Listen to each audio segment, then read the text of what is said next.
Ang nakakapasong sikat ng araw ay walang awang bumabayo sa malawak na bundok ng basura sa tambakan ng San Mateo. Sa bawat pagbuga ng hangin, isang mabagsik na amoy ng nabubulok na pagkain, na susunog na plastik, at kung ano-anong kemikal ang kumakalat. Isang amoy na para kay Aya ay kasama na sa kanyang paghinga. Sa kanyang 10 taong gulang, mas maliit siya para sa kanyang edad, ngunit ang determinasyon sa kanyang mga mata ay higit pa sa sapat para harapin ang hamon ng bawat araw. Hawak ang isang lumang sako at isang kawit na gawa sa bakal. Maingat niyang tinatahak ang magulong tanawin.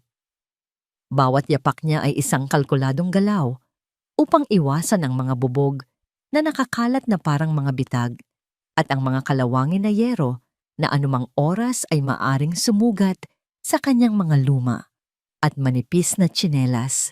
Ang isip niya ay hindi nasa paglalaro, kundi nasa listahan ng gamot ni Lola Lourdes, ang kanyang lola, na ilang gabi nang hindi mapakali dahil sa ubo nitong walang tigil. "Hoy, pulubi!" Isang magaspang na boses ang pumunit sa kanyang konsentrasyon. Humarap siya at nakita ang 3 mas matatandang lalaking teenager, pinamumunuan ni Berto, isang kilalang siga-siga sa lugar. Pinalibutan siya ng mga ito, ang kanilang mga ngisi ay puno ng panunuya. "Anong nakuha mo dyan, Aya? Baka naman pwedeng mag-ambag ka sa amin," sabi ni Berto, habang sinusubukang agawin ang sakong hawak ni Aya. Mahigpit na niyakap ni Aya ang kanyang sako. "Wala ito. Kaunti lang to pambili ko ng gamot ni Lola." Matapang niyang sagot, kahit na ang kanyang puso ay kumakaripas sa takot. "Gamot. Dapat sa matanda mong yon iniiwan na sa bahay ampunan," sabi ng isa pa, at nagtawanan silang lahat. Isang malakas na tulak mula kay Berto ang nagpatumba kay Aya. Bumagsak siya sa isang tumpok ng mga basang karton. Ang sakit ng pagbagsak ay hindi niya ininda. Ang mas masakit ay ang pagkawala ng kaunting pag-asa na kanyang naipon. Inagaw nila ang sako at ibinuhos ang laman, ilang bote, mga piraso ng tanso at mga sirang bakal. Sa kanilang pagkadismaya, kinuha lang nila ang mga tansong kawad at saka umalis. Iniwan siyang mag-isang lumuluha sa gitna ng basura. Pinunasan niya ang kanyang mga luha gamit ang maruming likod ng kanyang palad. Hindi panahon para sa awa sa sarili. Kailangan niyang magpatuloy. Kailangan ni Lola Lourdes ang kanyang gamot. Muli siyang tumayo, pinagpagan ang sarili, at nagsimulang muli sa paghahanap. Habang kinakalkal niya ang isang bagong dating natumpok ng basura mula sa isang magarbong subdivision, isang bagay ang pumukaw sa kanyang pansin. Hindi ito isang piraso ng metal o plastik. Sa ilalim ng mga punit-punit na itim na garbage bag, may isang anyo ng tao. Dahan-dahan siyang lumapit, tinatanggal ang mga basura sa ibabaw nito. Isang lalaki. Nakasuot ito ng mamahaling ternong itim na ngayon ay punit-punit at puno ng dumi. Wala itong malay ang mukha nito, ay may mga galos, at isang malaking sugat sa ulo nito ang patuloy na nagdurugo. Mukha itong isang anghel na nahulog mula sa langit at bumagsak sa impyerno ng basura. Sa isang iglap, natigilan si Aya. Ang unang pumasok sa isip niya ay tumakbo. Isang estranghero at posibleng patay na. Itinuro sa kanya ng karanasan na lumayo sa gulo. Ngunit isang alaala ng kanyang lola ang pumasok sa kanyang isip, isang paalala na ang bawat buhay ay mahalaga. Nanginginig ang mga kamay, inilapit niya ang kanyang daliri sa leeg ng lalaki. May naramdaman siyang mahinang pintig. Buhay pa siya. Kasabay noon, isang kislap ang tumama sa kanyang mga mata. Sa pulso ng lalaki, may isang gintong relo na kumikinang sa ilalim ng araw, isang bagay na napakagara at hindi nababagay sa lugar na yon. Ang kislap na yon ay hindi lang niya napansin. 2 pang mga ngalakal, ang papalapit ang kanilang mga mata, ay nakatutok sa relo na parang mga buwitreng nakakita ng biktima. "Akin yan," Sigaw ng isa, isang hindi maipaliwanag na tapang ang bumuhos sa katawan ni Aya. Tumayo siya sa pagitan ng mga lalaki at ng estranghero. Huwag tito ko siya, naaksidente kami. Buong lakas niyang sigaw. Nag-alinlangan ang dalawang lalaki sa kanyang sinabi. Sinamantala ni Aya ang pagkakataon. Tulungan niyo ko, kailangan siyang dalhin sa bahay. Ang kanyang mga mata, puno ng desperasyon at katatagan, ay sapat na para umatras ang dalawa. Nagkibit balikat na lang sila at naghahanap ng ibang mas madaling pakinabang. Naiwan si Aya na humihingal. Alam niyang hindi niya kayang buhatin ang lalaki ng mag-isa.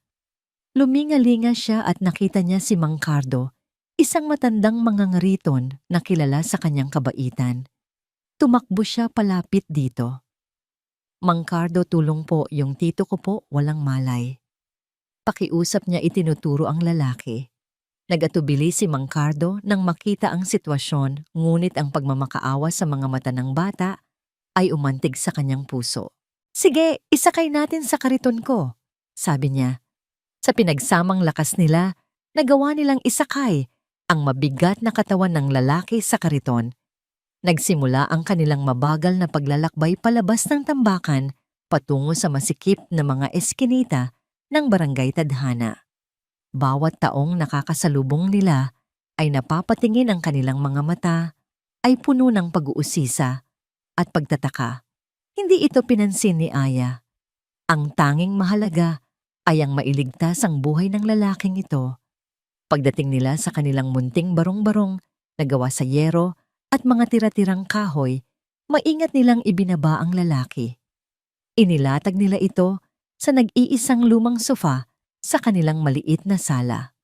Salamat po, Mang Cardo, sabi ni Aya habang inaabot ang 3 pirasong barya mula sa kanyang bulsa. Huwag na, iha. Itago mo na yan, sabi ng matanda na may ngiti. Sana maging maayos ang tito mo. At umalis na ito, itinutulak ang kanyang kariton. Naiwan si Aya kasama ang estranghero. Kumuha siya ng basang-basahan at sinimulang linisin ang sugat sa ulo nito. Habang ginagawa niya ito, biglang bumukas ang pinto. Si Lola Lourdes, pagod mula sa paglalabada, ay pumasok. Natigilan ito nang makita ang eksena sa kanyang harapan, ang kanyang apo na nag-aasikaso sa isang duguan at hindi kilalang lalaki. Ang pagod sa mukha ni Lourdes ay napalitan ng gulat na agad sinundan ng takot. Aya, anong ginawa mo? Sigaw niya, ang kanyang boses ay nanginginig. Sinong lalaking yan at bakit siya nandito sa pamamahay natin? Tumakbo si Aya sa kanyang lola. Ang mukha ay puno ng pag-aalala. Lola, kailangan po niya ng tulong. Nakita ko po siya sa tambakan, walang malay at duguan. Hindi ko po siya pwedeng iwan doon. Wala tayong maipapakain sa sarili natin, magdadala ka pa ng iba. Sagot ni Lourdes, ang bawat salita ay may bigat ng kanilang kahirapan. Lumapit siya sa lalaki, tinitignan nito mula ulo hanggang paa. Napansin niya ang kalidad ng tela ng damit nito kahit na ito'y sira-sira na. Baka magnanakaw yan o mas masahol pa isang kriminal na nagtatago. Hindi natin alam ang gulong idudulot nito sa atin. Aya, palabasin mo siya ngayon din. Pero Lola, mamamatay po siya. Umiiyak na pakiusap ni Aya, nakahawak sa laylayan ng damit ng kanyang lola. Ang puso ni Lourdes ay nagtatalo. Ang isip niya ay sumisigaw ng pag-iingat, ngunit ang kanyang puso na hinubog ng habambuhay na pakikipaglaban at pag-unawa sa kapwa ay hindi kayang talikuran ang isang taong nangangailangan. Habang ang maglola ay nasa gitna ng kanilang mainit na pagtatalo, isang mahinang ungol ang nagpatigil sa kanila. Ang lalaki sa sofa ay nagsimulang gumalaw. Dahan-dahan nitong iminulat ang kanyang mga matang puno ng pagkalito at sakit. Tumingin ito sa kisame sa dalawang mukha na nakatingin sa kanya at sa wakas, bumuka ang kanyang mga labi. Nasaan? Ako, isang halos hindi marinig na bulong ang lumabas bago muling pumikit ang kanyang mga mata at nawalan ng malay. Ang tanong ay naiwan sa hangin kasama ng katahimikang mas mabigat pa kaysa sa lahat ng basura sa San Mateo. Si Aya at si Lourdes ay nagkatinginan, alam na sa pagdating ng estrangherong ito, ang kanilang simple at mahirap na buhay ay hindi na magiging katulad ng dati. Ang katahimikan sa loob ng barong-barong ay binasag ng sunod-sunod na pagmumura ni Lourdes. Ngunit sa kabila ng kanyang mga masasakit na salita, ang kanyang mga kamay ay kumikilos ng may kasanayan at pag-iingat. Maingat niyang nililinis ang sugat sa ulo ng estranghero gamit ang maligamgam na tubig at dahon ng bayabas na mabilis niyang pinakuluan, isang lunas na natutunan pa niya sa kanyang ina. Pasakit sa ulo ang dinala mo sa bahay na ito, Aya. Bulong niya sa sarili habang pinupunasan ang natuyong dugo. Daig pa natin ang ospital ng mga pulubi. Ayan, nagdala ka ng pasyenteng hindi natin kilala. Pinapanood lang siya ni Aya mula sa isang sulok, ang kanyang mga mata ay nagpapalipat-lipat sa kanyang lola at sa lalaking walang malay. Alam niyang sa likod ng pagkasungit ni Lourdes ay isang pusong hindi kayang tumalikod sa kapwa. Nang sa wakas ay malinis na ang sugat at natakpan ng isang pirasong malinis na tela, bumuntong hininga si Lourdes at umupo sa isang silyang kahoy. Pagod na pagod ipinikit niya ang kanyang mga mata.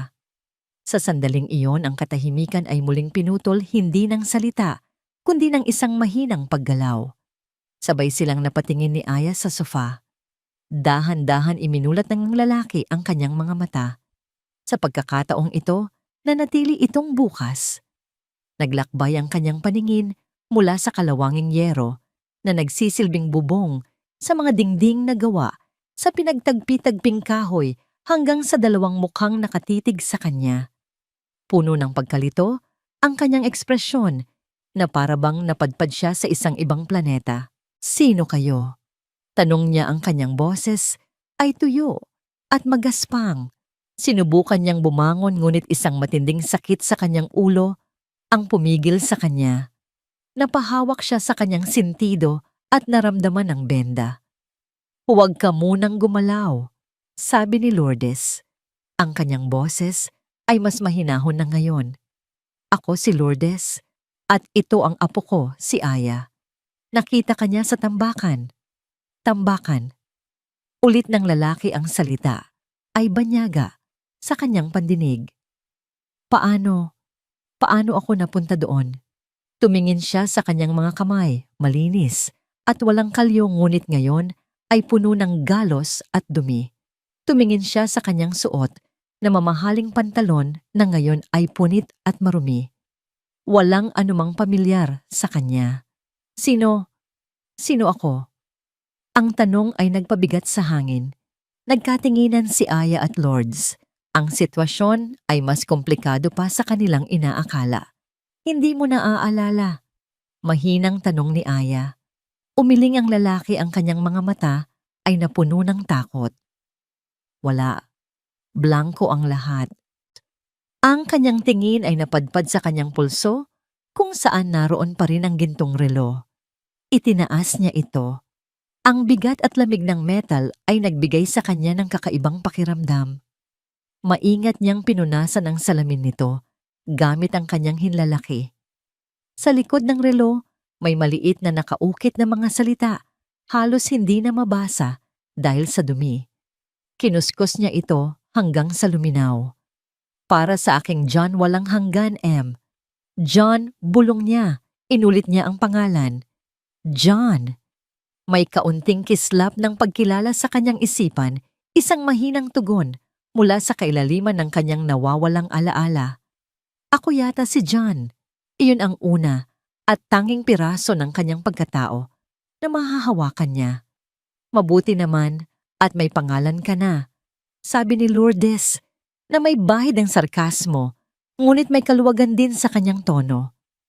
Makinig ka, John.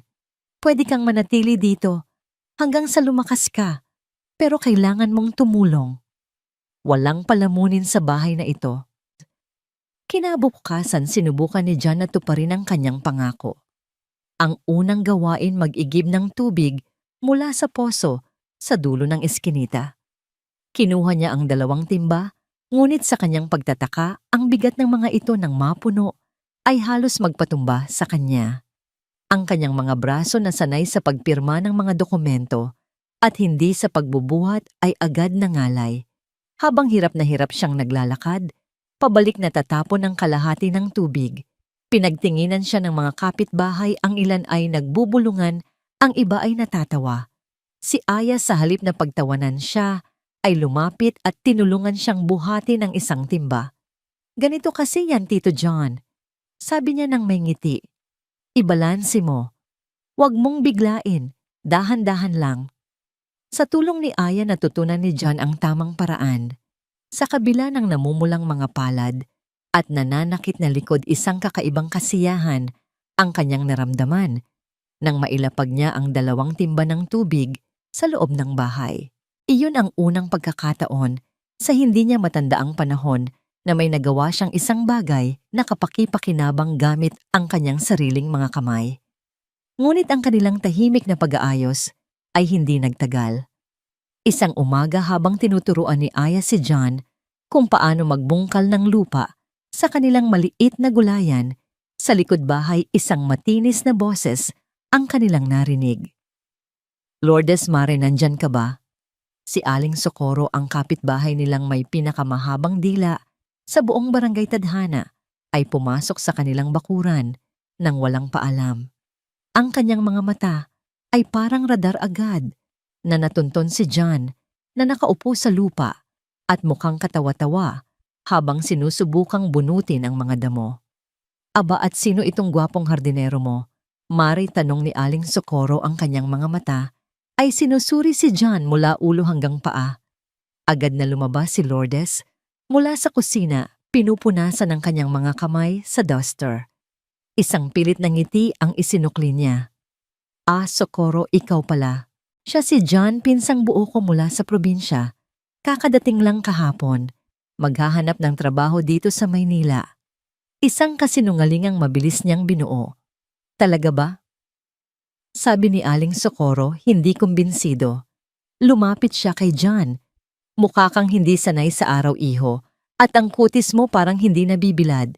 Anong probinsya ba yon?" Napatanga si John, hindi alam ang isasagot. Si Aya ang mabilis na sumalo. "Sa Baguio po, Aling Socorro, kaya pumaputi. Malamig po doon." Tumango-tango si Aling Socorro, ngunit ang kanyang mga mata ay nanatiling mapanuri. "Ganoon ba? Naku, mag-iingat kayo. May mga nagtatanong-tanong daw na mga lalaking nakakotse kahapon sa kabilang kanto.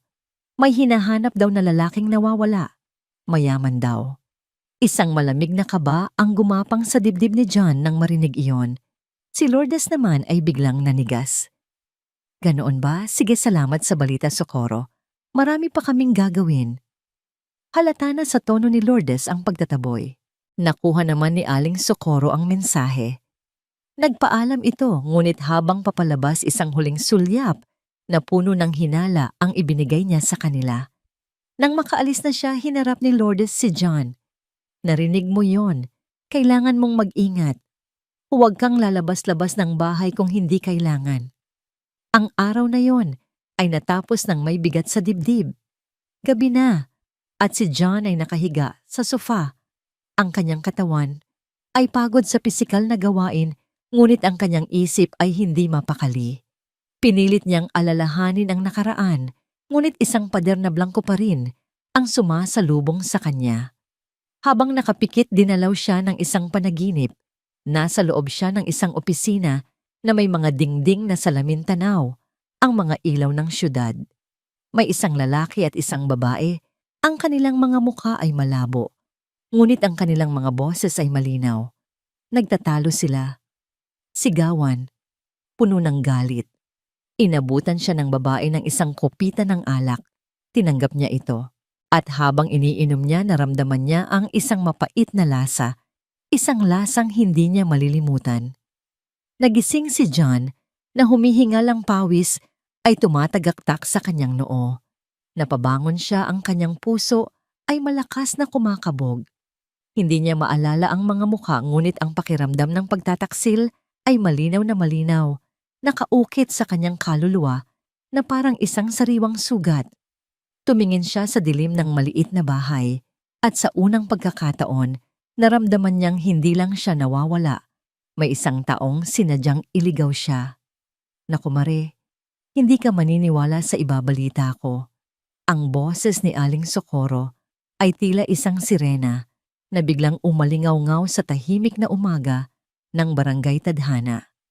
Pumasok siya sa bakuran ni na Lourdes nang walang katok-katok dala ang isang bagong-bagong balita na halatang hindi na niya kayang sarilinin. Nagmamadaling lumabas si Lourdes mula sa bahay kasunod si John na may daladalang martilyo. Ano ba yun, Socorro? At parang hinahabol ka ng 10 kabayo. Tanong ni Lourdes. Yung mga lalaking sinasabi ko sa inyo, humihingal na, sabi ni Aling Socorro. Nandito na naman. Nakita ko mismo nagtatanong-tanong sa tindahan ni Aling Nena. Ang deskripsyon, swak na swak, sa pamangkin mo, Lourdes matangkad maputi at mukhang hindi taga rito. Isang malamig na kaba ang biglang dumaloy sa buong katawan ni John.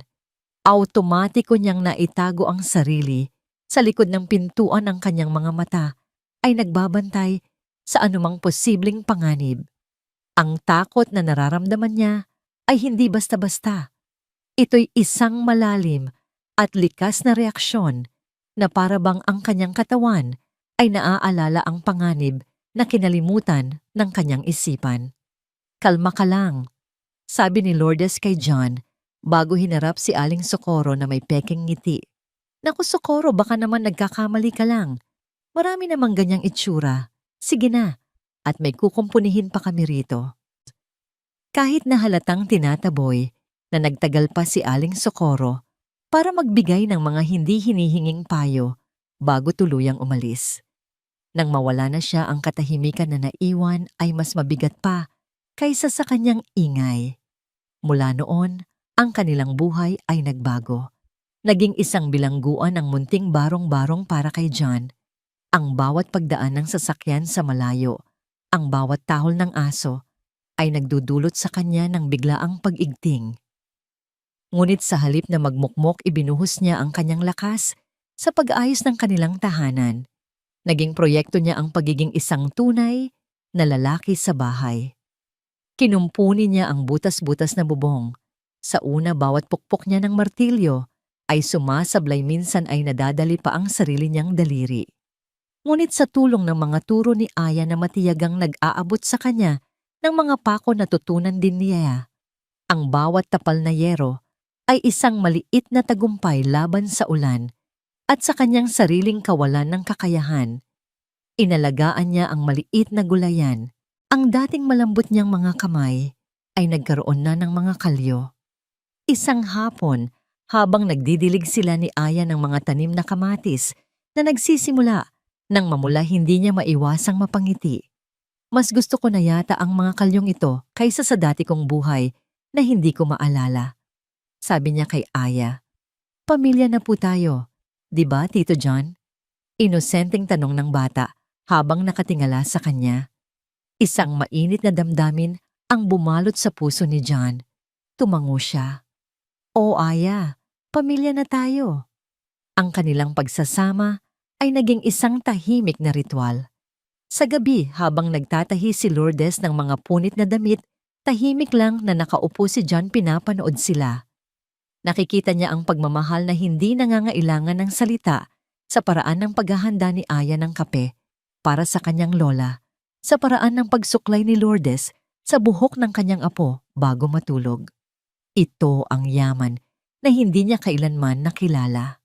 Isang maaliwalas na hapon, habang abala si Lourdes sa paglalabada at si Aya ay nasa eskwela, napansin ni John na may isang bahagi pa pala ng bubong na maluwag ang pagkakapako. Umakyat siya para ayusin ito, dala ang martilyo at ilang pako. Tahimik ang paligid, tanging ang tunog lang ng kanyang pagmamartilyo ang maririnig. Bigla narinig niya ang isang tunog na hindi nababagay sa lugar, ang malutong na tunog ng mamahaling sapatos na katad na tumatapak sa lupang eskinita. agad siyang napahinto. Dahan-dahan siyang sumilip mula sa gilid ng bubong.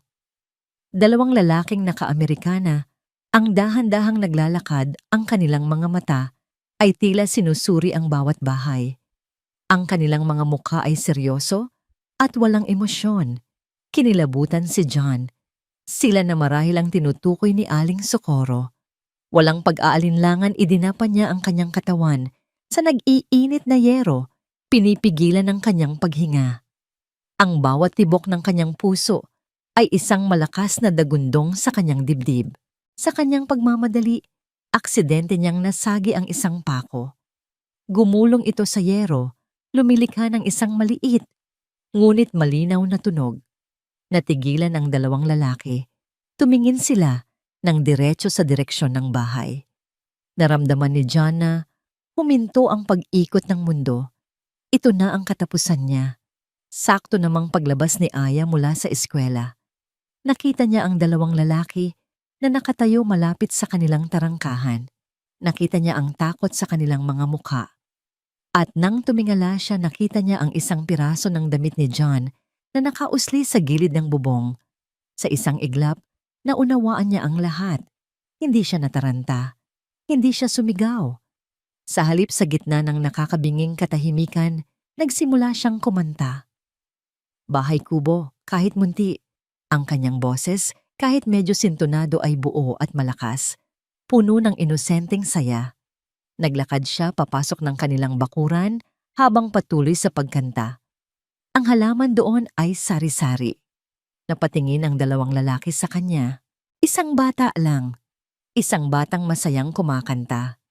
Nagkatinginan sila, nagkibit balikat at ipinagpatuloy ang kanilang paglalakad palayo. Nang mawala na sila sa paningin, saka lang nakahinga ng maluwag si John. Nanginginig siyang bumaba mula sa bubong. Sinalubong siya ni Aya. Walang salitang namutawi sa kanila, ngunit sa isang tingin lang, alam na ni John na iniligtas ng batang ito ang kanyang buhay. Ang gabi ay dumating na may dalang ginhawa at pagod. Ang panganib ay lumipas na sa ngayon. Naghahanda sila ng hapunan. Si John ang naghihiwa ng gulay, si Aya ang nag-aayos ng mesa. Si Lourdes naman ay nakaupo malapit sa kalan, hinahalo ang sinaing. Ayos ka lang po ba, Lola Lourdes? Tanong ni John, napansin ang pamumutla ng matanda. Kanina pa po kayo tahimik. Pagod lang ito, iho. Sagot ni Lourdes, ngunit may bahid ng hirap sa kanyang boses. Nagpatuloy sila sa kanilang gawain. Nang tatayo na si Lourdes para kumuha ng plato, bigla siyang napatigil. Isang malalim at pilit na paghinga ang kanyang pinakawalan. Nabitawan niya ang sandok na hawak niya. Isang malakas na kalansing ang umaling-awngaw sa sahig. Lola, sigaw ni Aya. Napahawak si Lourdes sa kanyang dibdib. Ang kanyang mga mata ay nanlalaki sa sakit at gulat.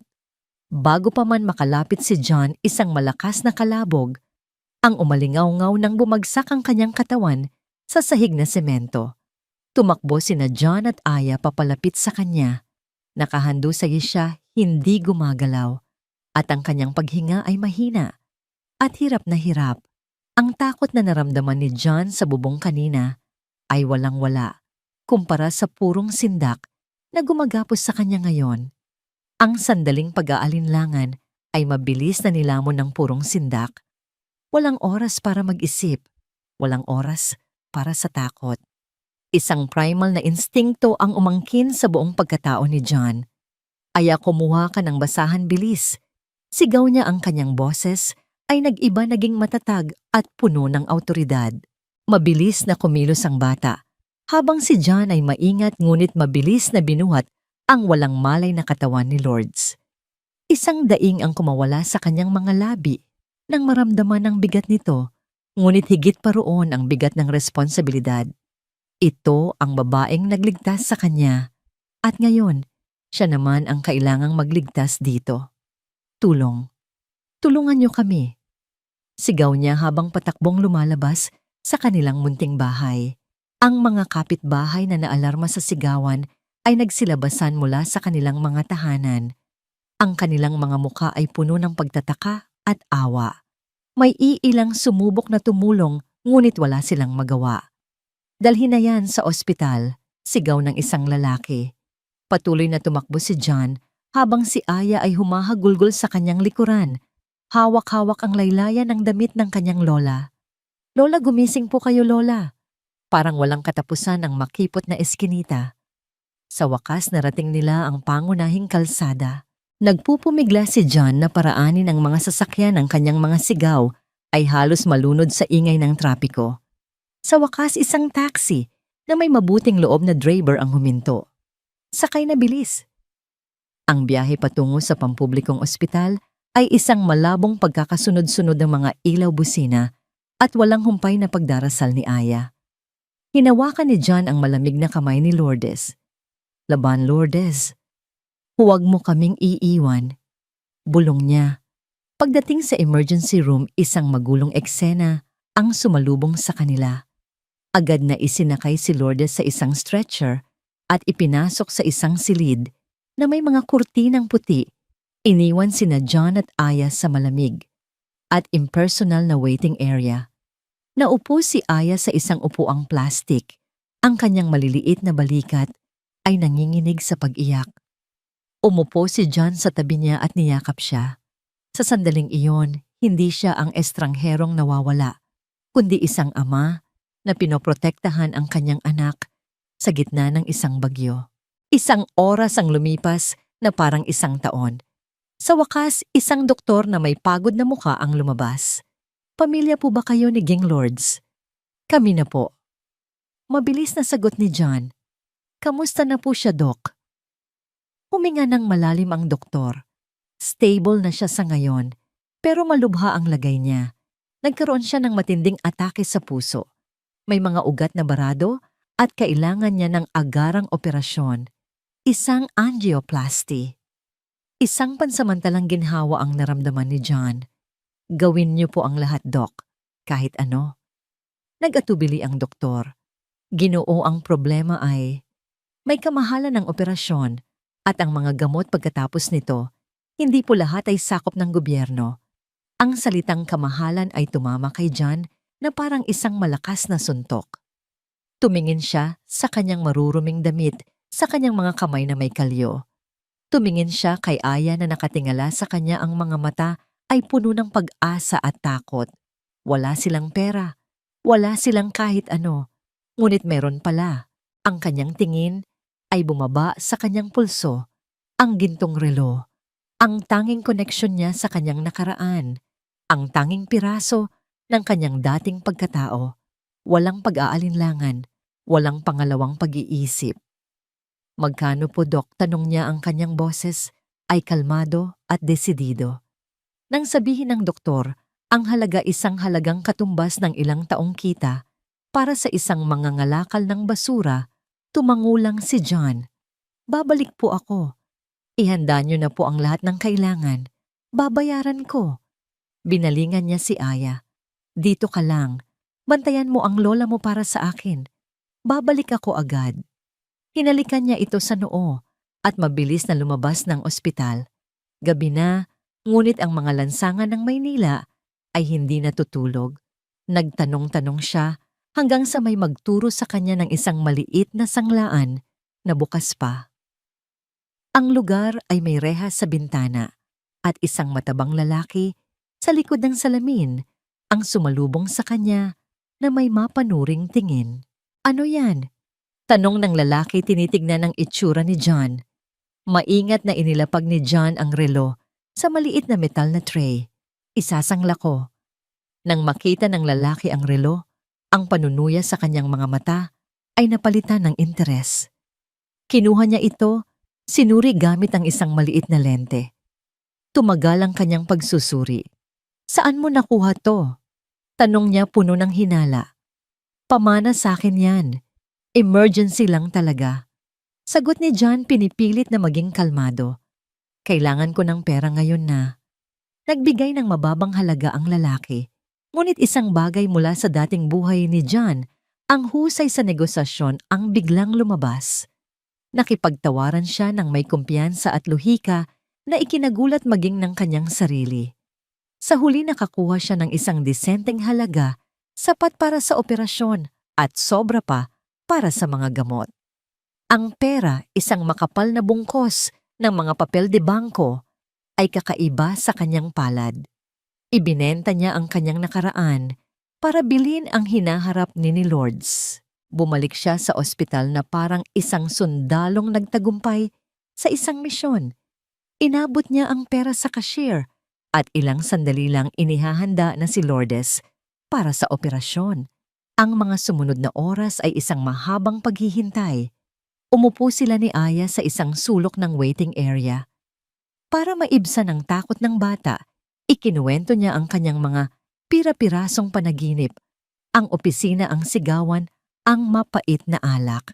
Sana po maalala niyo na ang lahat dito dyan, sabi ni Aya, para po mahanap na natin ang pamilya ninyo. Kayo ang pamilya ko. Sagot ni John at naramdaman niya ang katotohanan sa bawat salitang iyon. Nagsimula silang magdasal, hindi sa isang simbahan, kundi doon sa malamig na sahig ng ospital.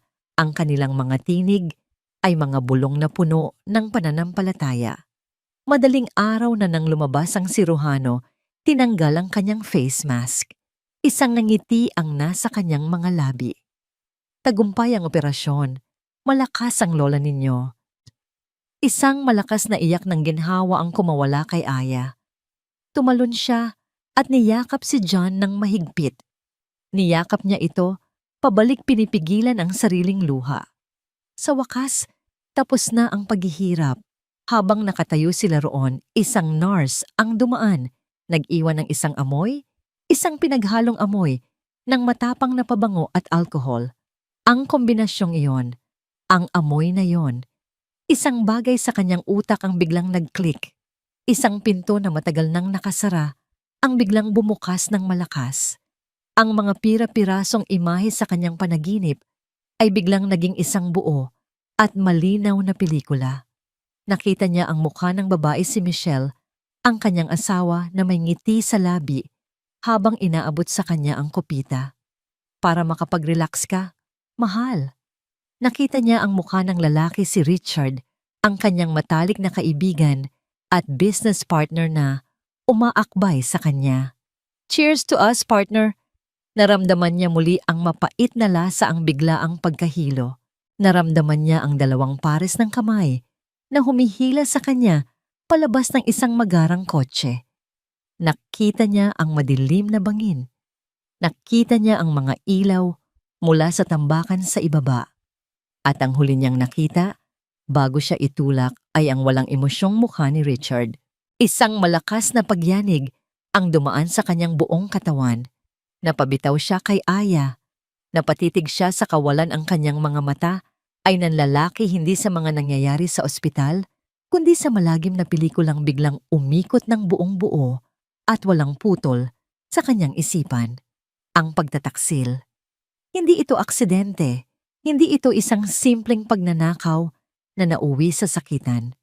Ito ay isang planadong pagpatay.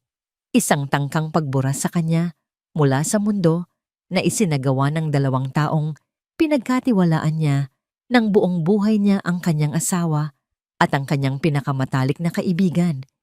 Isang matinding sakit higit pa sa anumang pisikal na sugat ang humiwa sa kanyang puso.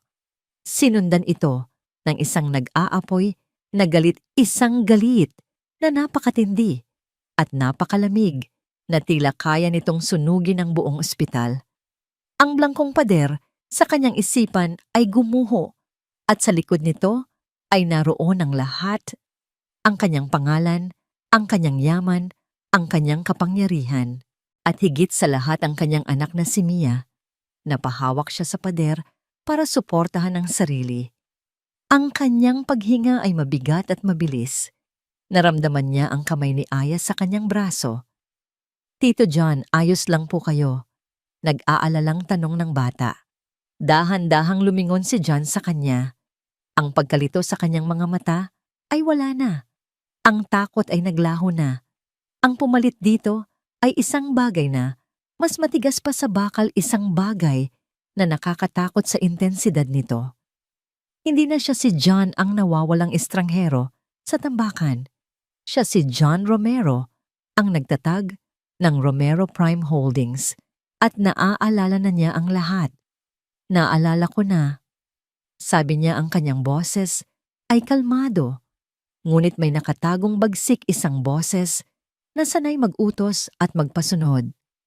Naalala ko na ang lahat. Ang mga salitang yon ay binitawan ni John na may bigat na tila yumanig sa malamig na sahig ng ospital. Naalala ko na ang lahat. Napatingala si Aya sa kanya at sa unang pagkakataon, nakita niya ang isang ganap na kakaibang tao. Ang mga mata ng lalaking kaharap niya ay hindi na ang mga matang nalilito at puno ng pasasalamat. Ang mga ito ay mga mata ng isang agila, matalas nakapokus at may nakatagong bagsik. Maging ang tindig nito ay nag-iba.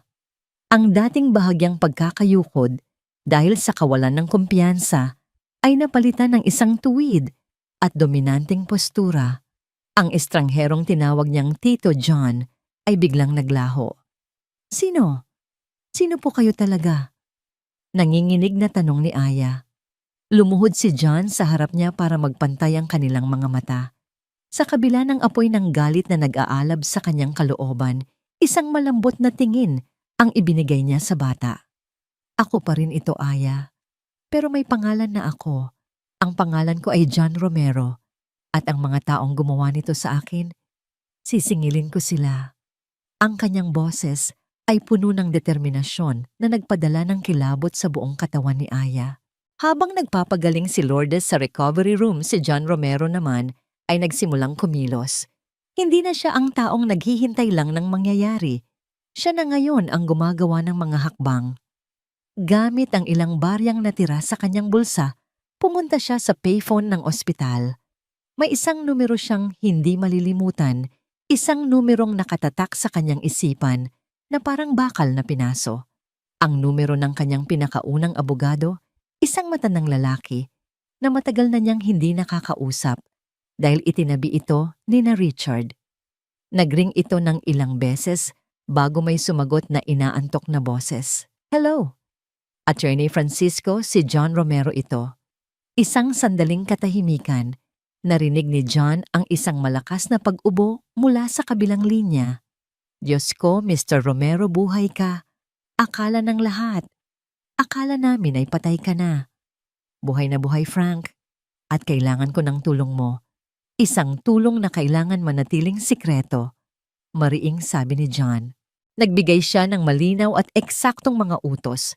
Kailangan niyang malaman ang lahat ng transaksyon na ginawa ni Richard at Michelle sa kumpanya mula nang siya ay mawala. Kailangan niyang ihanda ang lahat ng legal na dokumento para sa isang corporate takeover. At higit sa lahat, kailangan niyang makakuha ng isang set ng disenteng damit at sapatos. Ipadala mo ang isang pinagkakatiwalaan mong tao dito sa Philippine General Hospital. Huwag na huwag mong babanggitin kahit kanino na nakausap mo ako. Malinaw ba? Opo, Mr. Romero. Masusunod. Sagot ng abogado. Ang boses ay puno ng pananabik at loyalty. Pagkatapos ng tawag, bumalik si John sa tabi ni Lourdes.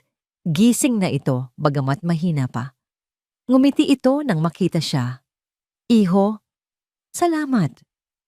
Hirap nitong sabi. Walang anuman, Lourdes. Kayo ang dapat kong pasalamatan. Sagot ni John, hinawakan ng kamay ng matanda. Pinapangako ko mula ngayon, hindi na kayo maghihirap. Kayo ni Aya. Aayusin ko ang lahat. Napapansin ni Lourdes ang pagbabago sa kanyang pananalita, sa kanyang tindig. Naalala mo na, di ba? Tumango si John. Isang matalinong nangiti ang sumilay sa mga labi ni Lourdes. Mabuti. Ipakita mo sa kanila kung sino ang kinabangga nila. Kinabukasan, isang binatang mensahero ang dumating sa ospital, dala-dala ang isang malaking paper bag. Sa loob ng isang bakanting banyo, nagbihis si John. Isinuot niya ang isang plansadong polo slacks at makintab na sapatos na katad. Nang tumingin siya sa salamin, ang nakita niya ay hindi na isang taong grasa. Ang nakita niya ay ang anino ng dating John Romero. Mas payat, mas maraming guhit sa mukha. Ngunit may isang bagong tigas at lalim sa kanyang mga mata na wala roon dati. bumalik siya sa silid. Si Aya na nakatulog sa tabi ng kanyang lola ay nagising. Napakurap-kurap ito nang makita ang bagong anyo ni John. Para itong isang prinsipe mula sa mga kwentong binabasa niya. Alis na po kayo. Mahinang tanong niya, ang boses ay puno ng takot na maiwan. Umupo si John sa tabi niya. Kailangan kong umalis para ayusin ang lahat. Para mabigyan kayo ni Lola ng buhay na nararapat sa inyo. Pero babalik ako. Pangako yan. Hinubad niya ang isang manipis na kwintas na pilak. Mula sa kanyang leeg, isang bagay na hindi niya naisangla. Dahil wala itong malaking halaga, ngunit may sentimental na kahalagahan na ngayon lang niya naalala. Mayroon itong maliit na medalyon. Isinuot niya ito sa leeg ni Aya. Ingatan mo to para sa akin. Ibabalik mo lang sa akin pagbalik ko. Okay ba? Tumango si Aya, hindi makapagsalita habang mahigpit na hinahawakan ang medalyon. Ang kanyang mga mata ay nagsimulang mamasa. Niyakap niya si John ng mahigpit. Babalik po kayo ha? Babalik ako. Bulong ni John habang hinahaplos ang buhok ng bata. Isang pangakong isinumpa niya sa kanyang sarili. Sa huling pagkakataon, tiningnan niya si Lourdes na mahimbing na natutulog. Pagkatapos ay tumingin siya kay Aya. Ang dalawang taong ito ang kanyang naging kanlungan sa gitna ng unos. Sila ang dahilan kung bakit siya lumalaban ngayon. Mag-iingat kayo, sabi niya bago tuluyang tumalikod. Bawat hakbang niya palayo sa silid na yon ay isang hakbang papalapit sa kanyang nakaraan. Bawat yabag ng kanyang bagong sapatos sa sahig ng ospital ay isang deklarasyon ng digmaan. Sa labas, isang itim na kotse na walang plaka ang naghihintay. Ang mensaherong nagdala ng damit ang siyang driver. Sumakay si John sa likurang upuan ng hindi lumilingon. Habang umaandar ang sasakyan, papalayo sa magulo at maingay na paligid ng ospital at papalapit sa makikinang na mga gusali damong na Makati, tinitingnan ni John ang kanyang refleksyon sa bintana. Ang lalaki sa salamin ay isang estranghero na may pamilyar na mukha. Dala niya ang mga alaala ng alikabok at amoy ng basura, ang bigat ng timba ng tubig, ang init ng araw sa kanyang likod. Dala niya ang aral ng kahirapan at ang dalisay na pagmamahal na natagpuan niya sa gitna nito. Ngunit dala rin niya ang talino, ang bagsik, at ang hindi natitinag na determinasyon ni John Romero. Nakarating sila sa isang maliit ngunit disenteng gusali ng opisina. Si Attorney Francisco, isang matandang lalaki na may makapal na salamin at buhok, na halos puti na lahat, ay naghihintay sa kanya. Nang makita si John, ang kanyang mga mata ay napuno ng luha. Mr. Romero, Frank, it's good to see you. Sabi ni John, isang maliit na ngiti ang sumilay sa kanyang mga labi. Sa loob ng opisina, inilatag ni Attorney Francisco ang lahat. Mga dokumento ng kumpanya, bank statements, mga ulat. Habang tinitingnan ni John ang mga papelang kanyang galit, ay lalong lumalim. Si Richard at Michelle ay hindi lang nagtaksil sa kanya. Halos bangkarote na rin ang kumpanyang itinatag niya mula sa wala. Ginamit nila ito bilang kanilang personal na alkansya. Handa na ang lahat ng kailangan natin para sa emergency board meeting bukas, sabi ng abogado. Pero sigurado ka ba rito, John, mapanganib ito? Tumingin si John sa bintana sa direksyon kung nasaan ang pinakamataas na gusali sa buong syudad. Ang gusaling may malaking logo na nakasulat Romero Prime Holdings. Hindi ako natatakot mamatay, Frank. Naranasan ko na. Yan. Sabi niya, ang kanyang boses ay malamig at matatag. Panahon na para malaman nila na ang mga multo ay bumabalik. Ang kanyang mga mata ay nakapako sa toring iyon, ang simbolo ng lahat ng bagay na inagaw sa kanya. Hindi ito isang gusali lamang, isa itong kaharian. At bukas, babawiin ng hari ang kanyang trono. Ang Grand Ballroom ng Manila Peninsula Hotel ay kumikinang sa ilalim ng mga dambuhalang chandelier. Ang hangin ay puno ng halimuyak ng mamahaling pabango at tunog ng mahihinang tawanan na sinasaliwan ng isang string quartet. Ito ang taunang Pag-asa Charity Gala, isang kaganapan na pinangungunahan ng Romero Prime Holdings. At sa gitna ng lahat, parang hari at reyna ng gabi ay sina Richard at Michelle Romero. Si Richard, nakasuot ng isang Tom Ford tuxedo, ay nagpapalipat-lipat sa mga grupo. Bawat isa ay binabati siya sa matagumpay na pamumuno sa kumpanya. Si Michelle naman, suot ang isang nakasisilaw na pulang gown at mga alahas na kumikinang sa bawat galaw, ay ang perpektong imahe ng isang biyudang nagluluksa, ngunit matatag. Sa mga kamera, ang kanyang mga ngiti ay puno ng kontroladong kalungkutan. 1 taon na rin mula nang mawala si John, sabi niya sa isang reporter ng Society Magazine habang marahang pinupunasan ang isang pekeng luha.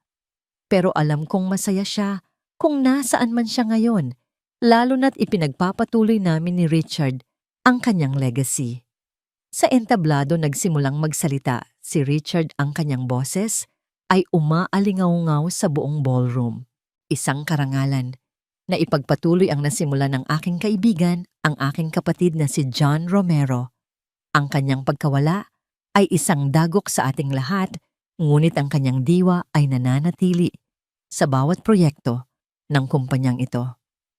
Habang nagsasalita siya, biglang namatay ang lahat ng ilaw sa entablado. Ang musika ay biglang tumigil. Isang kolektibong paghinga ng gulat ang narinig mula sa mga panauhin. Pagkatapos ng ilang sandali, nang nakabibinging katahimikan isang spotlight, ang bumukas, hindi nakatutok sa entablado, kundi sa malaking pinto sa pasukan ng ballroom. Dahan-dahang bumukas ang pinto, at mula sa dilim isang anino ang humakbang papasok sa liwanag. Isang lalaking nakatayo, ng tuwid suot, ang isang simpleng itim na suit na hindi kasing mahal ng mga suot ng mga naroroon, ngunit isinusuot niya ito na may awtoridad na hindi kayang bilhin ng pera. Mas payat siya, ang kanyang mukha ay may mga bagong guhit ng karanasan, at ang kanyang buhok ay may mga hibla na ng kulay abo sa kanyang sentido. Ngunit walang sinuman sa silid na yon ang maaring magkamali. Si John Romero. Ang katahimikan ay sumabog. Ang mga bulungan ay naging malakas na pag-uusap. Ang mga kamera ay mabilis na umikot, ang mga flash ay walang tigil na kumikislap. Sa entablado si Richard ay natigilan ng mikropono, ay halos mahulog mula sa kanyang nanginginig na kamay. Ang kanyang mukha ay nawala ng kulay na para bang nakakita siya ng isang multo. Ngunit ang reaksyon ni Michelle ang pinakadramatiko. Ang hawak niyang kopita ng champagne ay bumagsak sa sahig na marmol, lumilikha ng isang malakas na tunog ng pagkabasag na narinig ng lahat. Ang kanyang perpektong ngiti ay naglaho na palitan ng isang maskara ng purong takot at hindi paniniwala. Naglakad si John papasok, ang kanyang mga yabag ay mabagal at sinadya umalingaw-ngaw sa buong silid na ngayon ay nababalot na muli ng katahimikan. Ang kanyang mga mata ay hindi lumilingon sa kahit sino. Nakapako ang mga ito sa 2 tao sa entablado. Nang makarating siya sa harap, ang unang nakabawi ng ulirat ay si Michelle. Isang dalubhasang aktres, mabilis niyang pinalitan ang takot ng isang pagsabog ng emosyon. Tumakbo siya pababa ng entablado, ang kanyang mga braso ay nakaunat. "John, mahal ko, buhay ka." Sigaw niya, ang kanyang boses ay puno ng mga pekeng luha. "Salamat sa Diyos, hinanap ka namin kung saan-saan." Susubukan na sana niya itong yakapin, ngunit nang malapit na siya, itinaas ni John ang kanyang kamay para pigilan siya. Ang kanyang mga mata ay malamig na parang yelo. "Huwag mo akong hawakan," sabi niya, ang kanyang boses ay mahina, ngunit may bagsik na pumuno sa buong silid. Natigilan si Michelle. John, anong sinasabi mo?" "Sabi ko, huwag mo akong hahawakan, Michelle." Ulit niya, mas malakas na ngayon. Tapos na ang pag-arte. Sa sandaling iyon, lumapit ang isang waiter, dala ang isang tray ng mga inumin. Kumuha si John ng isang kopita ng red wine. Humarap siya kay Michelle. Naaalala mo ba ang huling inuming ibinigay mo sa akin, mahal? Tanong niya, ang salitang mahal ay puno ng lason. Bago pa man makasagot si Michelle, ibinuhos ni John ang laman ng kopita sa kanyang mukha. Isang kolektibong hiyawan ng gulat ang umalingaw-ngaw. Ang pulang alak ay dumaloy sa perpektong makeup ni Michelle sa kanyang mamahaling gown na parang dugo. Nakatayo siyang tulala, nanginginig, habang ang lahat ng kamera ay nakatutok sa kanyang kahihiyan. Pagkatapos ay binalingan ni John si Richard na ngayon ay dahan-dahang bumababa mula sa entablado. At ikaw, partner, sabi ni John, idiniin ang bawat pantig. Salamat sa pagtulak. Kung hindi dahil sa'yo, hindi ko sana matutuklasan kung ano ang tunay na kayamanan. John, pakinggan mo ako. May nagkamali lang. Sinubukan ni Richard na magpaliwanag, ngunit pinutol siya ni John. Walang nagkamali, Richard.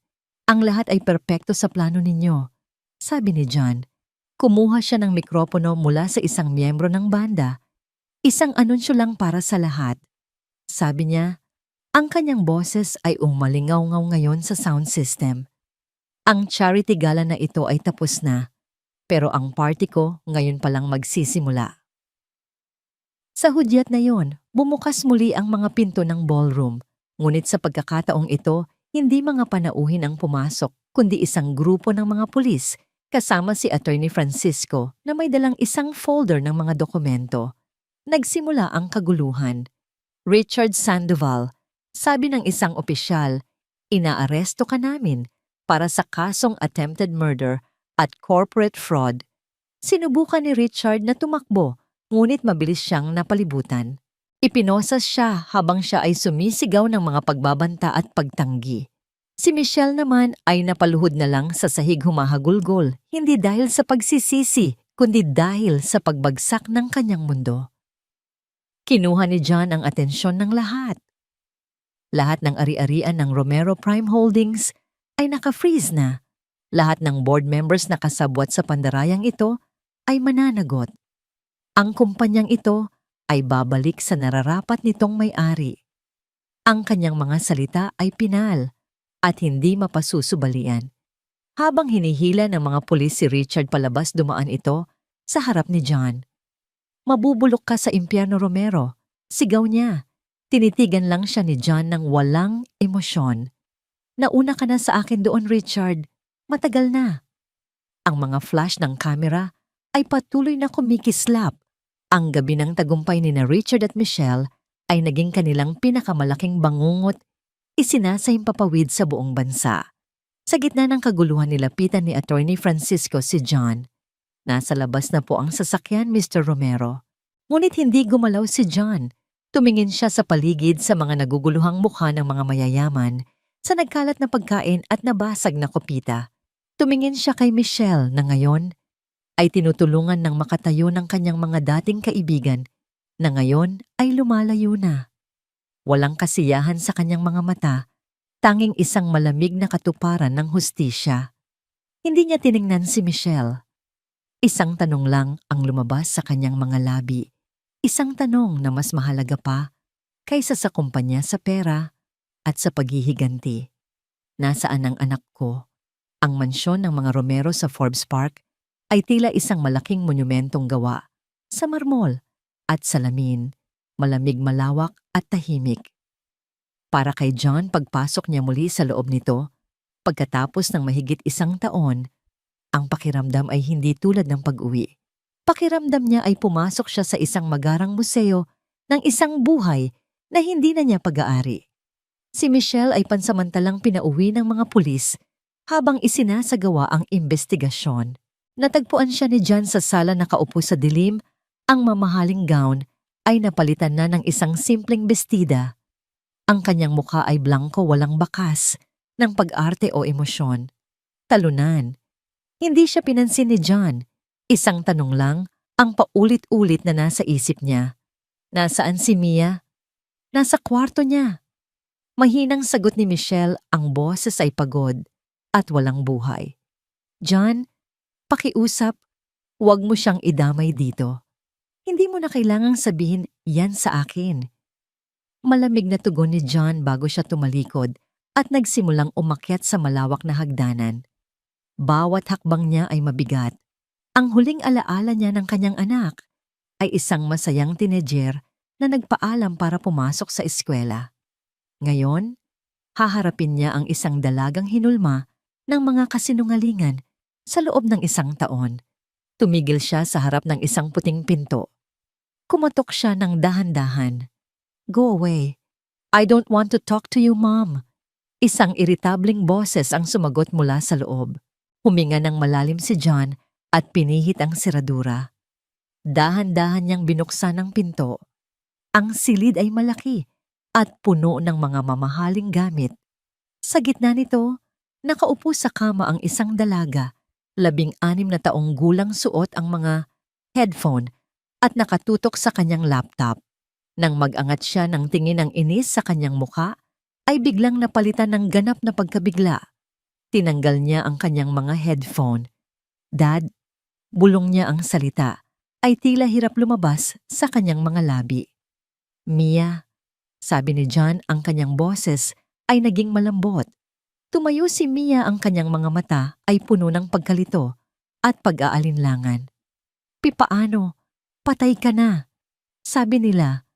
"Sabi ni Mommy, hindi ako patay, anak, at maraming sinabi ang mommy mo na hindi totoo." Malumanay na sabi ni John, dahan-dahang lumalapit. Ngunit sa halip na yakapin siya, umatras si Mia. Isang pader ng kawalan ng tiwala ang nakapalibot sa kanya. "Sabi ni Mommy, umalis ka. Sabi niya, nagkaroon ka ng breakdown, na iniwan mo kami, na nabaliw ka." Ang bawat salita ay parang isang patalim na tumusok sa puso ni John. Naupo siya sa gilid ng kama, pinapanatili ang distansya. "Hindi ako nabaliw, Mia, at hinding-hindi kita iiwan," sabi niya. Sa loob ng sumunod na oras, ikinuwento niya ang lahat. Sa isang paraang simple at tapat, inilahad niya ang tungkol sa pagtataksil, ang pagtapon sa kanya, sa tambakan, at ang pagkawala ng kanyang alaala. At ikinuwento niya ang tungkol sa isang matandang babae at isang batang nagligtas sa kanya, hindi lang ng kanyang buhay, kundi ng kanyang kaluluwa. Nakikinig si Mia, ang kanyang mga braso ay nakayakap sa sarili. Sa una, ang kanyang muka ay puno ng pagdududa, ngunit habang nakikita niya ang mga peklat sa kamay ng kanyang ama at ang hindi maikakailang katapatan sa kanyang mga mata, ang pader na nakapalibot sa kanya ay unti-unting gumuho. "Kaya, yung batang yon, si Aya, siya ang dahilan kung bakit buhay ka?" Mahinang tanong niya. Tumango si John, at ang lola niya si Lourdes. Pamilya ang turing nila sa akin noong panahong wala akong kahit sino. Kinabukasan, ginawa ni John ang isang bagay na alam niyang kailangan niyang gawin. "Magbihis ka, Mia. May pupuntahan tayo." "Saan?" "Uuwi tayo." Ang biyahe mula Forbes Park patungong Barangay Tadhana ay isang paglalakbay sa dalawang magkaibang Pilipinas. Habang papalayo sila sa malalawak at malilinis na kalsada at papalapit sa masisikip at magugulong eskinita, ang ekspresyon ni Mia ay nagbago mula sa pag-uusisa patungo sa hindi maitagong pagkadismaya. "Dito? Dito ka nakatira, Dad?" Tanong niya habang tinitingnan ang mga barong-barong na para bang mga kulungan ng hayop. "Dito ako nabuhay muli." Simpleng sagot ni John. Huminto ang kanilang magarang sasakyan sa dulo ng isang eskinita na agad nakakuha ng atensyon ng lahat. Bumaba sila. Agad na napatakip si Mia sa kanyang ilong dahil sa halo-halong amoy ng paligid. Mula sa maliit na bahay lumabas si Aya. Ang kanyang muka ay nagliwanag nang makita si John. Tumakbo siya at yumakap ng mahigpit. "Tito John, bumalik po kayo. Sabi ko sa'yo, babalik ako," sabi ni John, ginugulo ang buhok ng bata. Pagkatapos ay humarap siya sa kanyang anak. "Mia, siya si Aya. Aya, ito ang anak ko, si Mia." Ang dalawang dalagita ay nagkatinginan. Ang isa suot, ang isang simpleng t-shirt at tsinelas ang muka ay puno ng bukas na pag-uusisa. Ang isa naman suot ang designer na damit at sapatos ang muka ay puno ng pag-aalinlangan. "Hi," sabi ni Mia na may pilit na ngiti. Mula sa loob ng bahay lumabas si Lourdes na ngayon ay nakaupo na sa isang silyang degulong, ngunit may sigla pa rin sa kanyang mga mata. "John, mabutit dumating ka. At sino itong magandang dalaga?" "Lola Lourdes, si Mia po anak ko," pagpapakilala ni John. Pinilit ni Mia na ngumiti, ngunit halata ang kanyang pagkailang, lalo na nang hilingin ni Lourdes na pumasok sila sa loob. Ang liit ng espasyo, ang kakulangan ng bentilasyon, ang lahat ay isang malaking pagsubok para sa kanya. Ang pinakamatinding pagsubok ay dumating nang kailanganin din niyang gumamit ng banyo. Ang banyo ay nasa labas, isang maliit na kubeta na may tabo at timba. Paglabas niya, ang kanyang muka ay maputla. "Dad, I can't. This is gross," bulong niya kay John. Narinig ito ni Aya. "Hindi yan gross. Banyo yan," prangkang sabi niya na may bahid ng pagtatanggol sa kanyang boses. Nagkaroon ng tensyon sa pagitan ng dalawang bata. "Well, hindi kami ganito sa amin." Mayabang na sagot ni Mia. "Mia," saway ni John, ngunit bago pa man lumaki ang gulo na magitan si Lourdes. "Halina kayo. Handa na ang tanghalian." Ang tanghalian ay simple pritong isda, kanin at adobong kangkong. Ngunit inihain ito sa isang mesang puno ng kwentuhan at tawanan. Pinilit lang ni Mia na kumain. Ngunit habang pinapanood niya ang kanyang ama na nakikipagtawanan kay Lourdes, habang nakikita niya ang dalisay na pag-aalaga ni Aya sa kanyang lola, isang bagay sa loob niya ang nagsimulang magbago. Sa mansyon ng kanilang hapunan ay laging tahimik. Sila ay kumakain sa isang mahabang mesa, ang distansya sa pagitan nila ng kanyang mga magulang ay napakalayo. Walang kwentuhan, walang tunay na koneksyon. Dito sa gitna ng kahirapan, sa isang hapagkainan, na halos masikip na para sa kanilang apat, sa unang pagkakataon, sa mahabang panahon, naramdaman ni Mia kung ano ang ibig sabihin ng isang pamilya. Habang pauwi na sila, tahimik lang si Mia sa loob ng kotse. Pagdating nila sa mansyon, bago siya bumaba, nagsalita siya. "Dad, babalik po ba tayo doon?" Tumingin si John sa kanya at ngumiti. "Oo, anak. Dahil ang bahay na yon, bahay na rin natin."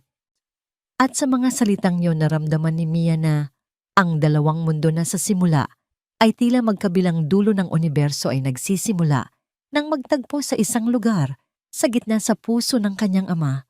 At ngayon, marahil pati na rin sa kanya. Ang ulan ay walang awang bumubuhos na, para bang nakikisimpatya sa kalagayan ng babaeng basang-basa at nanginginig sa labas ng tarangkahan. Si Michelle na dating reyna ng alta sosyedad ay isa na ngayong pulubing walang matuluyan. Ang kanyang mansyon ay selyado na. Ang kanyang mga bank account ay wala ng laman. Ang kanyang mga kaibigan ay hindi na sinasagot ang kanyang mga tawag. Wala na siyang ibang mapupuntahan. Sa huling onsa ng kanyang lakas at tapang, kumatok siya sa pintong yero. Si Aya ang nagbukas. Sa isang iglap, hindi niya nakilala ang babae. Ang dating makinis na muka ay puno ng gusot. Ang mamahaling buhok ay gusot at basa. At ang mga mata nito ay puno ng desperasyon. Ngunit pagkatapos ng ilang sandali, nakilala niya ito. Ang asawa ni Tito John, ang babae mula sa party. Anong ginagawa niyo po rito?" Nag-aalangang tanong ni Aya. "Pakiusap, bata." Hirap na sabi ni Michelle, ang kanyang boses ay nanginginig sa ginaw at kahihiyan. "Wala na akong ibang mapupuntahan, kahit isang gabi lang." Bago pa man makasagot si Aya, lumabas si Lourdes, inaalalayan ang kanyang silyang degulong. Tinitigan niya si Michelle mula ulo hanggang paa. Ang kanyang mga mata ay walang bahid ng awa, tanging isang malamig na pagsusuri. "Ang kapalaran ay mapaglaro, hindi ba?" sabi ni Lourdes. Ang dating ng aapi ngayon ay nagmamakaawa sa pintuan ng kanyang inapi. Yumuko si Michelle, hindi makatingin ng diretso. Alam kong wala akong karapatan, pero pakiusap po. Nagkaroon ng mahabang katahimikan. Sa huli bumuntong hininga si Lourdes. Pumasok ka. Ayokong may mamatay na daga sa labas ng bahay ko. At sa gayon, nagsimula ang pagbabayad sala ni Michelle. Walang libreng tulugan, walang libreng pagkain. Kinabukasan binigyan siya ni Lourdes ng kanyang unang gawain maglaba. Hindi sa washing machine, kundi gamit ang isang palanggana, isang bareta, ng sabon, at isang lumang plansa. Hindi ko alam kung paano reklamo ni Michelle tinitingnan ang maruruming damit na para bang mga alien. Matuto ka. Kung hindi walang pagkain, simpleng sagot ni Lourdes bago siya iniwan. Ang kanyang mga kamay, na sanay lang sa paghawak ng mga kopita ng champagne at credit card, ay namula at nagkapaltos. Ang kanyang likod ay sumakit. Sa kalagitnaan ng pagkukusot, napaiyak siya sa frustrasyon at awa sa sarili. Ngunit nang makita niya ang walang pakialam na tingin ni Lourdes, pinunasan niya ang kanyang mga luha at nagpatuloy. Ang mga sumunod na araw ay isang serye ng paghihirap. Naglinis siya ng banyo, nagpakain ng manok, at nagluto mga gawaing hindi niya kailanman inakalang gagawin niya sa buong buhay niya. Isang Sabado ng umaga, isinama siya ni Lourdes sa palengke. Ikaw ang magbuhat ng mga bayong utos nito. Habang hirap na hirap si Michelle sa pagbitbit ng dalawang mabibigat na bayong naglalakad sa maputik na daanan ng palengke, isang matinis na boses ang tumawag sa kanyang pangalan. "Oh my God, Michelle, is that you?" Natigilan si Michelle. Humarap siya at nakita si Doña Esmeralda, isa sa kanyang mga dating kaibigan, ang reyna ng mga chismosa sa Forbes Park. Nakatayo ito roon, suot ang kanyang Chanel dress, nakatingin sa kanya na may pinaghalong gulat at panunuya. "Anong nangyari sa'yo? You look horrible, Summer," sabi ni Doña Esmeralda, sapat na malakas para marinig ng mga tao sa paligid. "I heard about what happened. Kawawa ka naman.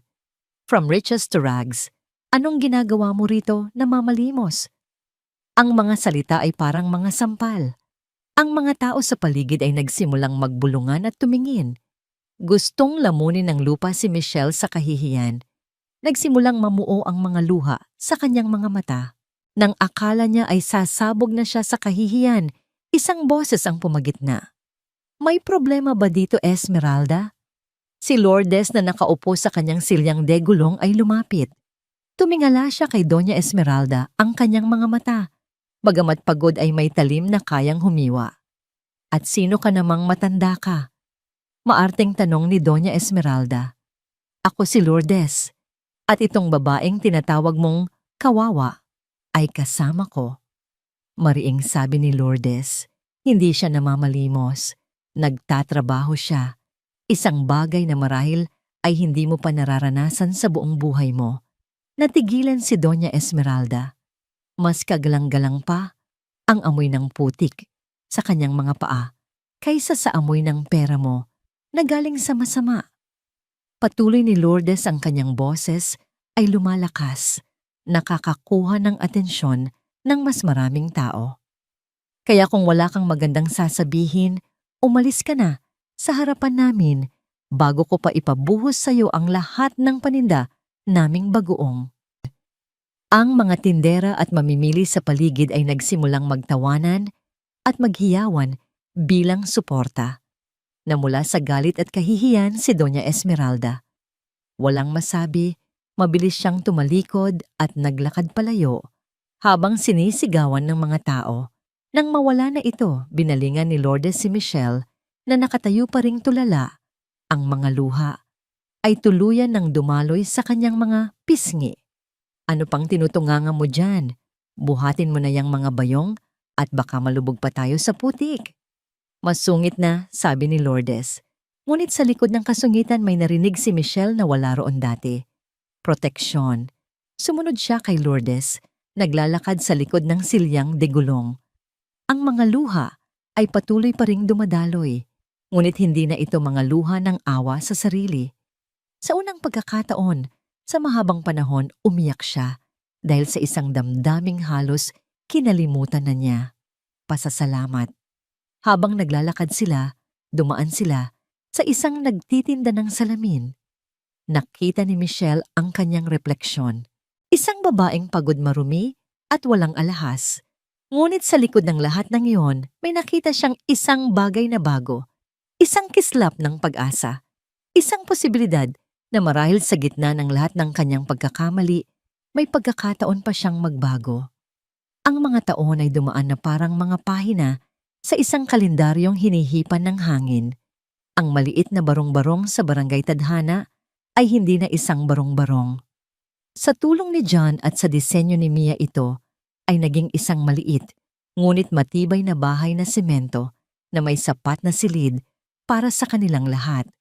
Ngunit ang pinakamahalagang bahagi nito, ang maliit na hardin sa likod bahay na pinag-aalagaan ni Lourdes ay nanatiling naroon, mas luntian at mas masagana kaysa dati.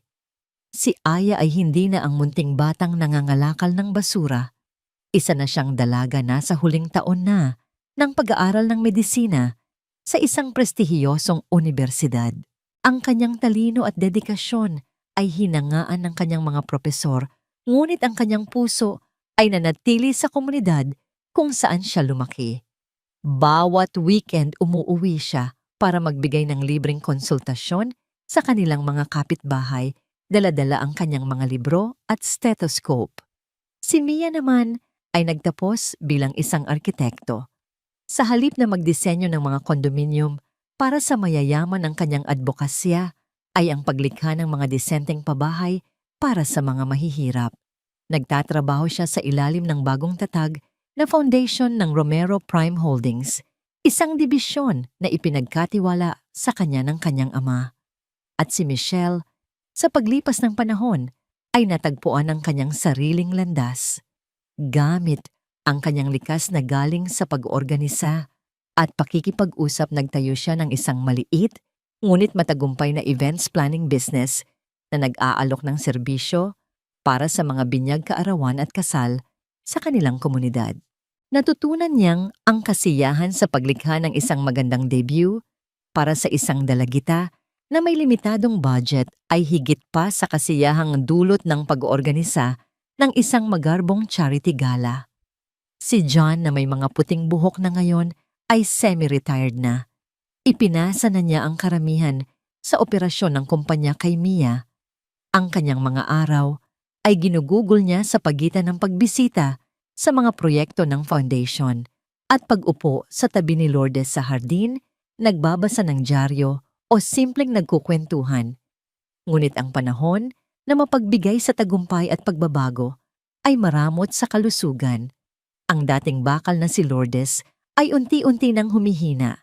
Ang kanyang paghinga ay naging mababaw, ang kanyang mga kamay ay nanginginig, at ang kanyang mga mata ay madalas nang nakapikit. Alam ni Aya bilang isang halos doktor na ang puso ng kanyang lola na minsan nang nilabanan ng kamatayan ay pagod na. Ang bahay ay naging isang santuwaryo ng pag-aalaga. Nagtutulungan silang lahat. Si John ang nagbabasa ng kanyang mga paboritong nobela. Si Mia ang nagpapakita ng kanyang mga bagong disenyo. Si Michelle ang nagluluto ng kanyang paboritong sabaw. At si Aya sa gabi ay umuupo sa tabi ng kanyang kama, hawak ang kanyang kamay hanggang sa makatulog ito. "Huwag kayong iiyak kapag nawala na ako," sabi ni Lourdes isang gabi nang silang lahat ay nakapalibot sa kanya. "Nabuhay ako ng higit pa sa aking inasahan. Nakita ko ang apo kong magiging doktora. Nakakain ako ng masasarap na pagkain. Ano pa bang hihilingin ng isang matanda?" "Lola, huwag po kayong magsalita ng ganyan." "Umiiyak na," sabi ni Aya. "Kailangan niyo pa pong makita ang diploma ko."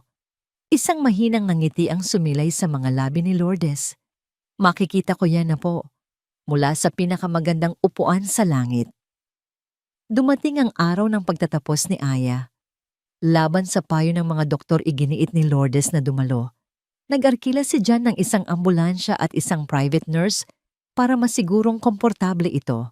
Sa auditorium, habang tinatawag ang pangalan ni Dr. Aya Sandoval para tanggapin ang kanyang diploma na may karangalan ang kanyang mga mata ay nasa isang direksyon lamang sa kanyang lola na nakaupo sa wheelchair sa unahan. Mahina, ngunit buong pagmamalaki itinaas ni Lourdes ang kanyang nanginginig na kamay at nag-thumbs up. Nagtagpo ang kanilang mga mata at sa sandaling iyon ang lahat ng paghihirap, lahat ng sakripisyo ay nagkaroon ng katuparan. Ilang linggo pagkatapos ng graduation, tinipon ni Lourdes ang buong pamilya para sa isang huling hapunan. Nagpaluto siya ng kanyang mga paboritong pagkain at sa huling pagkakataon, umupo siya sa kabisera ng kanilang mesa. Ang gabing iyon ay puno ng tawanan at alaala. Inalala nila ang unang araw ni John na hindi marunong mag-igib ang unang luto ni Michelle na nasunog ang mga batang pag-aaway ni Mia at Aya. Ito ay isang paalam na nakabalat kayo bilang isang celebration. Bago sila matulog, hinawakan ni Lourdes ang kamay ng bawat isa. Magmahalan kayo. Iyon ang kanyang huling habilin. Ang pamilya ang tanging yaman na hindi kayang nakawin ni Numan. Kinabukasan ng umaga payapa at tahimik ang bahay. Pumasok si Aya sa silid ng kanyang lola para dalhan ito ng almusal. Ngunit hindi na ito kailangan. Si Lola Lourdes ay natutulog, isang maliit at payapang napangiti ang nakaukit sa kanyang mga labi. Ang kanyang mahabang paglalakbay ay tapos na. Ang sakit ng pagkawala ay matindi. Ngunit sa gitna ng kanilang pagluluksa, may isang pakiramdam ng kapayapaan. Dahil alam nilang nabuhay si Lourdes nang may layunin at namatay nang may dignidad. Sa kanyang libing dumating ang mga tao mula sa dalawang mundo, ang mga mararangyang kaibigan nina John at Mia at ang mga simpleng kapitbahay mula sa barangay Tadhana. Sa araw na yon walang mayaman o mahirap, lahat sila ay nagluluksa para sa iisang babae na sa kanyang sariling paraan ay nagdugtong sa kanilang mga buhay. Habang nakatayo sila, sa harap ng kanyang puntod, hinawakan ni Aya ang kamay ni Mia sa isang tabi at ang kamay ni Michelle sa kabila. Si John ay nakatayo sa kanilang likuran, ang kanyang kamay ay nakapatong sa balikat ni Aya. Ang pamana ni Lourdes ay hindi pera o ari-arian. Ang kanyang pamana ay ang pamilyang ito, isang pamilyang binuo, hindi ng dugo, kundi ng pag-ibig, pagpapatawad at pangalawang pagkakataon. At ang pamanang iyon ay mananatiling buhay, matatag at hindi masisira. Ang libing ni Lourdes ay hindi naging isang katapusan, kundi isang simula. Ang kanyang habilin na magmahalan kayo ay naging isang buhay na misyon para sa pamilyang kanyang iniwan. Ang unang hakbang, tuparin ang pangarap na minsan ay ibinulong niya kay Aya. Ang bahay sa barangay Tadhana na puno ng mga alaala ay sumailalim sa isang malaking transformasyon. Sa ilalim ng pangangasiwa ni Arkitekto Mia Romero, ito ay naging isang moderno, ngunit may pusong community clinic. Ang hardin ni Lourdes ay naging isang healing garden para sa mga pasyente. Ang kusina ay naging isang maliit na parmasya. At ang sala, kung saan unang dinala si John na walang malay, ay naging isang maliwanag na waiting area. Ito ang Lourdes Community Clinic, isang lugar kung saan ang serbisyong medikal ay hindi isang negosyo, kundi isang karapatan. Si Dr. Aya Sandoval, sa kanyang puting uniforme, ang namuno rito. Ang kanyang mga pasyente ay ang kanyang mga kapitbahay, ang mga taong nakakita sa kanyang paglaki. Ang bayad, kung ano lang ang kaya nilang ibigay, isang basket ng gulay, isang pasasalamat, o minsan wala. Si John ang nagpopondo sa lahat, tinatawag itong pinakamagandang investment na ginawa niya sa buong buhay niya. Si Michelle naman, gamit ang kanyang galing sa events, ang nag-oorganisa ng mga fundraising at medical missions. Isang hapon, habang abala si Aya sa pag-aasikaso ng mga pasyente, isang batang doktor mula sa isang NGO ang dumating para mag-abot ng donasyong mga gamot. Ang pangalan niya ay Leo, isang idealisang doktor na pinili ang maglingkod sa komunidad kaysa magtrabaho sa isang malaking ospital. Ang kanilang mga mata ay nagtagpo sa gitna ng mga kahon ng gamot at isang koneksyon, ang agad na nabuo isang pag-unawa na nag-ugat sa kanilang parehong pangarap. Hindi nagtagal ang kanilang profesional na ugnayan ay naging isang magandang pag-iibigan. Ang kanilang mga date ay hindi sa mga mamahaling restaurant, kundi sa pagbabahay-bahay para magbigay ng bakuna o sa pagkain ng fishball sa kanto pagkatapos ng isang mahabang araw sa klinika. Isang taon ang lumipas sa ilalim ng puno ng kalamansi sa hardin ni Lourdes, nag-propose si Leo kay Aya. Ang singsing ay simple, ngunit ang pangako ay walang hanggan. Tinanggap ito ni Aya, alam sa kanyang puso na si Leo ang lalaking buong pusong aaprubahan ng kanyang lola. Ang kanilang kasal ay idinaos hindi sa isang malaking simbahan, kundi sa mismong bakuran ng klinika. Ito ay naging isang pagdiriwang ng buong komunidad. May mga handang luto ng mga kapitbahay at may mga pagkaing inihanda ng isang catering service na inarkila ni Michelle. Ang mga tugtog ay mula sa isang lokal na banda. Habang naglalakad si Aya sa aisle, ang kanyang braso ay nakakapit kay John. Pareho silang lumuluha. Salamat po sa lahat. Itay, bulong ni Aya. Ang salitang itay na binitawan ng may buong pagmamahal ang naging pinakamahalagang gantimpala para kay John. Pakiramdam niya kompleto na siya. Sa reception, tumayo si John para magbigay ng isang talumpati. Maraming taon na ang nakalipas. Simula niya isang basurahan ang naging simula ng aking bagong buhay. Isang batang babae ang nagligtas sa akin. Isang matandang babae ang nagturo sa akin kung ano ang tunay na kahulugan ng pamilya. Ngayon, nakikita ko ang batang yon na nagiging isang asawa. At nauunawaan ko na ang tunay na yaman ay hindi ang perang iniipon mo, kundi ang pag-ibig na ibinabahagi mo. Ang mga palakpak ay umalingaw-ngaw. Ang mga sumunod na taon ay nagdala ng mas marami pang biyaya. Nagdalang tao si Aya at isinilang ang isang malusog na batang babae, si Susana Rosita o Sosie, para sa kanila. Si Lolo John ang pinakamasayang tao sa mundo. Siya ang tagapag-alaga, ang tagapagkwento, ang tagaubos ng mga tirang pagkain ng kanyang apo. Si Mia naman ay nakilala ang kanyang mapapangasawa sa isang social housing conference at bumuo ng sarili niyang pamilya. Ang pamilyang Romero ay lumago, hindi lang sa bilang, kundi sa pagmamahal. Isang linggo ng hapon, ilang taon pa ang lumipas, dinala ni John ang kanyang 6 na taong gulang na apo na si Sosie sa isang bagong lugar. Lolo, nasaan po tayong tanong ng bata? Nakatayo sila sa tuktok ng isang luntiang burol kung saan matatanaw ang buong syudad. May mga taong nagpapalipad ng saranggola, may mga pamilyang nagpipiknik. Dati, sabi ni John, ang lugar na ito ay isang bundok ng basura. Ang tawag dito ay tambakan ng San Mateo. Nanlaki ang mga mata ni Sosie. Po, basurahan po ito. Oo, apo.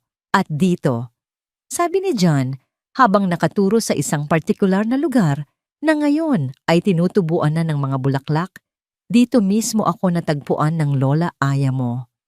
Umupo sila sa isang bench. Ikinuwento ni John ang lahat, ang tungkol sa kanyang pagkawala, ang tungkol sa kabutihan ni na Aya at Lourdes, ang tungkol sa pagbabalik niya. Wow! Sabi ni Sosie na mamangha.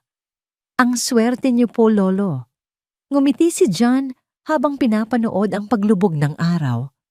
Oo, apo. Sobrang swerte ko. Tumingin siya sa langit at isang kisap mata ang kanyang ibinigay. Nawala sa akin ang lahat para lang matagpuan ang tanging bagay na may halaga. Sa pader ng Lourdes Community Clinic sa tabi ng isang malaking larawan ni Lourdes na nakangiti, may isang tansong plaque na ipinalagay si John. Nakasulat dito, hindi lahat ng nawawala ay gustong matagpuan. Ngunit minsan, sa pagkawala mo doon mo matatagpuan ang iyong sarili. Ang pag-ibig na natagpuan sa isang tambakan ng basura ang nagtayo sa lugar na ito. Ang kwento ng milyonaryo at ng batang babae mula sa basurahan ay naging isang alamat sa Barangay Tadhana, Isang paalala na ang mga himala ay totoo at na ang pinakadakilang kayamanan ay hindi ang ginto o salapi, kundi ang isang pusong may kakayahang magmahal, magpatawad at magsimulang muli. At ang pamanang iyon na mas matibay pa kaysa sa anumang gusaling itinayo ni John Romero ay magpapatuloy henerasyon-henerasyon magpakailanman.